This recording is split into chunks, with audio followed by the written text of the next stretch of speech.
They asked to start by reading me a letter that they claimed to have written on my wedding day.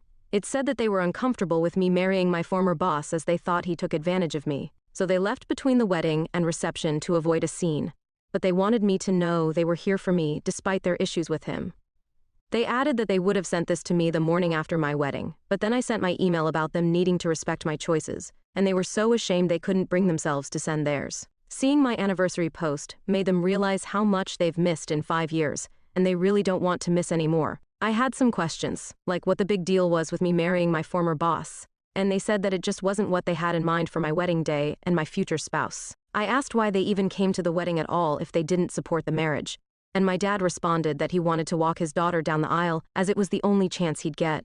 The way it was phrased implied that they had intentionally only come to the wedding so he could give me away, and always planned to leave halfway, and because he said my daughter, and didn't talk to me directly. It was pretty clear he was thinking about my older sister who passed away.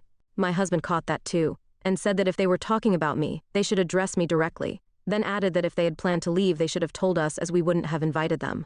And the fact they waited 5 years to reach out was going to take more reasons than shame as a father, he didn't understand how they could ignore their daughter for years, or only get back in touch when we had kids. My dad snapped that he wasn't going to take this from a cushy, a slur meaning dark-skinned. My mother immediately tried to run damage control, but I ended the call. They have since messaged me several times trying to explain that calling my husband a racial slur wasn't indicative of a racist attitude, and he wouldn't have said that in front of the kids. So they should still get to meet them. I've spent 5 years wondering how they were so offended by me marrying my boss that it earned no contact for half a decade. Turns out they're just racist. It's almost nice to find out. If it was just the boss thing, I would have sympathy for them, and we might even be able to reconcile, but with this, it's now just a question of if I'm going to knowingly expose my mixed-race children to a couple of racists, which I am obviously not going to do.